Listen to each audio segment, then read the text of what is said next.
Y'all want to sign too, Grimy? Look at these two dudes, Yui and Nipsey Hussle. On the block. Big U's son has been taken out. The whole situation exploded when word spread that Big U was furious after footage involving his son allegedly surfaced without permission, and the streets felt the tension instantly. This wasn't regular internet drama. This was about boundaries, respect, and family lines being crossed in a space where those lines are supposed to be sacred. The footage wasn't just content to be consumed. It carried emotional weight, history, and real-life consequences. When something like that leaks, it doesn't matter who filmed it or who shared it first. What matters is that it wasn't meant for the public. That's why the reaction was so intense. In the culture, kids are off limits, always. No debate. Once that rule gets broken, everything else becomes secondary. Yeah. We still out here. Hey, well, you did. Hey, we on tape, man. Y'all don't want to sign too, Grimy. Y'all want to sign too, Grimy. Look at these two dudes, Yui and Nipsey Hussle. On the block. The anger didn't come from ego or clout. It came from protection. Protection is instinctive. When people talk about street code, this is what they mean. You don't use someone's child as leverage. You don't circulate moments that can follow a young person forever. The internet doesn't forget, and once footage spreads, there's no pulling it back. That permanence is what turned frustration into rage. Big U didn't see a post. He saw a future being touched without consent. That's a whole different level of violation. What made the situation even heavier was the alleged connection to someone from Nipsey Hussle's circle, because Nipsey's legacy still carries weight, emotion, and responsibility. Anything tied to his name gets magnified instantly. Fans reacted strongly because they expect a higher standard around anything connected to that legacy. Respect isn't optional in those spaces, it's expected. When people felt that expectation wasn't met, the backlash was immediate. Social media didn't treat this like gossip, it treated it like a serious breach. Big U's son has been taken out. If you don't know who Big U is, just a simple Google search would suffice.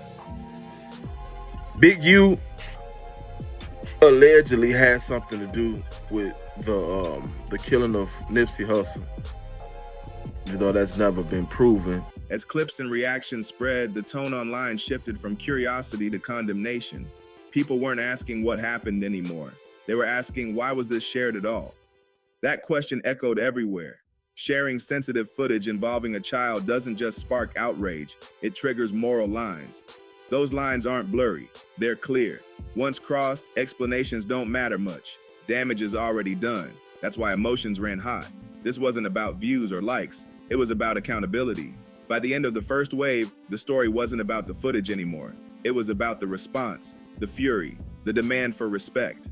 The reminder that some things are bigger than the internet, bigger than clout, bigger than ego. And once that reminder hits, everyone watching knows this isn't a situation that fades quietly. It lingers because it touched something fundamental, family. See the clip when he was live? Okay, but and they said justice for Nip? Wait. Yeah, that's, yeah. And what did he do? He started laughing. Justice for Nip.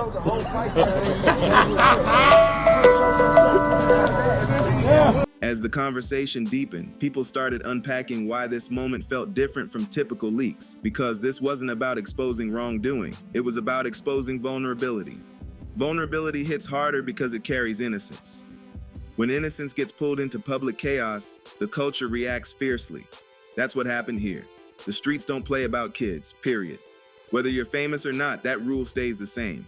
Once the footage spread, many felt the trust that's supposed to exist between affiliates and families was shattered. Trust, once broken, doesn't heal with apologies. It heals with accountability and restraint was missing. Homie, they killed Nip too.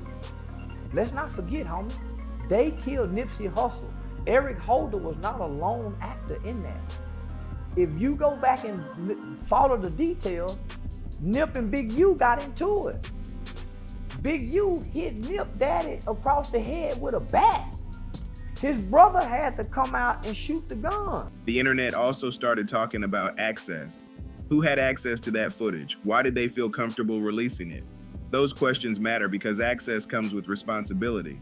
If someone is close enough to capture moments involving a child, they're close enough to know better. That's what fueled the outrage. People weren't just mad, they were disappointed. Disappointment cuts deeper than anger. It says expectations weren't met. And in this culture, expectations around respect are clear. Another layer that added fuel was the idea of legacy. Nipsey's name represents uplift, protection, and community values to many people.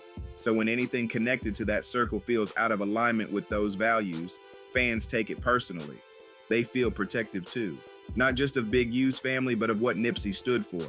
That emotional overlap made reactions stronger. This wasn't random internet noise. It was a community speaking up, saying, this isn't it.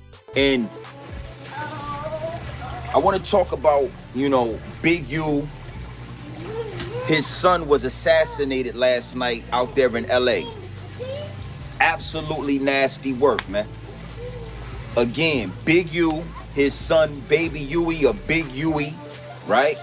He was assassinated last night on Halloween out there in LA. People also started reflecting on how the internet rewards bad decisions. A clip goes viral and suddenly empathy disappears.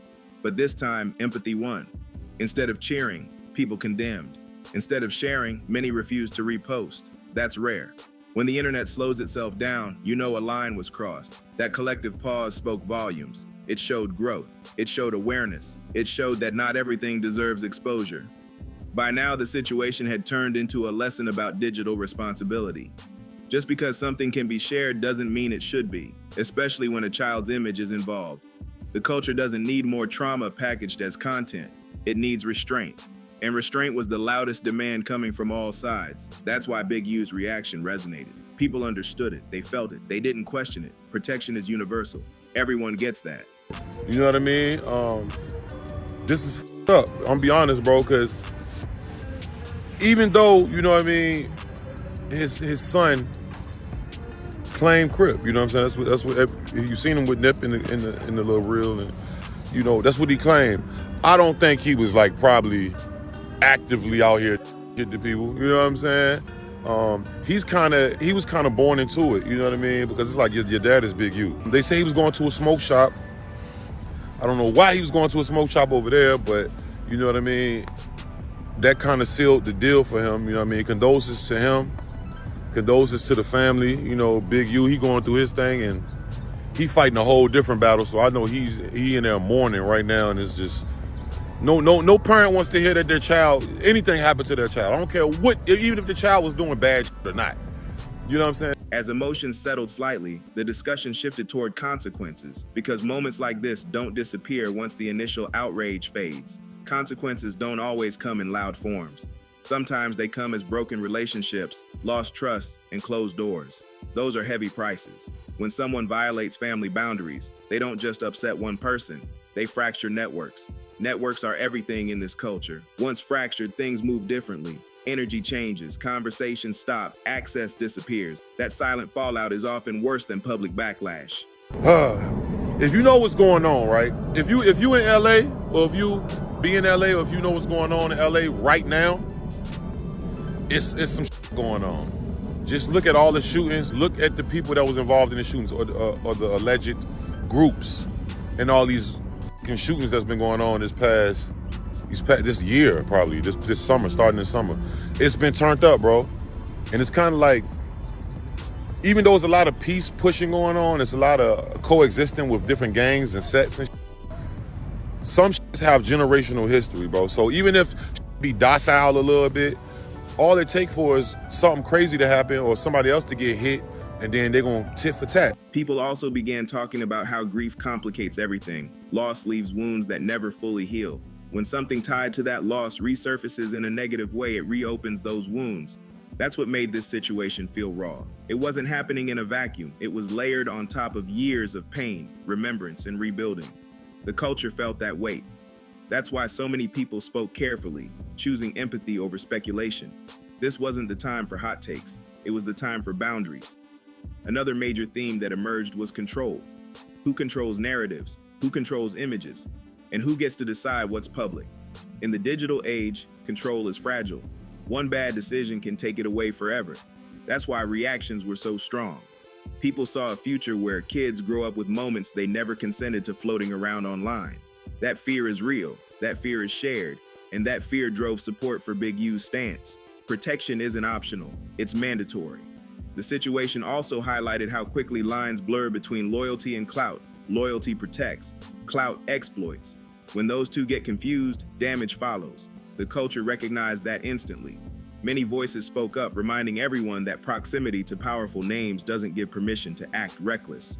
Proximity increases responsibility. That message landed hard. It wasn't just aimed at one person, it was aimed at everyone watching, a warning wrapped in outrage. By this stage, the scandal had become a mirror showing how fast respect can vanish when choices are careless, and how fast support rallies when someone stands up for family. That's the balance. The culture doesn't excuse everything, but it defends what matters. And family matters above all. That truth anchored every conversation that followed. In the end, this situation wasn't about footage. It was about principles, and principles don't bend for clicks. The culture made that clear. Big U's fury wasn't viewed as overreaction. It was viewed as necessary. Necessary to remind everyone that some rules are permanent, kids are protected, families are respected, and legacies are handled with care. When those rules get broken, silence isn't an option. Speaking up becomes a duty. That's what people saw here. A line drawn firmly and publicly. The long-term impact will be felt quietly. Trust will be recalculated. Access will be reconsidered. People will move more carefully. That's how the culture self-corrects, not with endless arguments, but with adjusted behavior. This moment will be referenced whenever someone thinks about sharing something sensitive. It will linger as a warning, a reminder that consequences don't always show up instantly, but they always arrive. This also showed growth in the audience. Instead of feeding the fire, many chose restraint. Instead of reposting, they questioned. That shift matters. It means the culture is learning how to protect instead of exploit. Learning how to pause instead of pounce. That's powerful. That's progress. And moments like this push that progress forward, even when they're uncomfortable. At its core, this scandal reinforced a simple truth. Respect is louder than any video, and protection speaks louder than any post. When someone stands on that principle, the culture listens. It doesn't matter who disagrees. The message cuts through. Big U's reaction wasn't about winning an argument. It was about setting a standard. Standards keep communities intact. Without them, everything collapses into chaos. This moment refused chaos. It demanded order.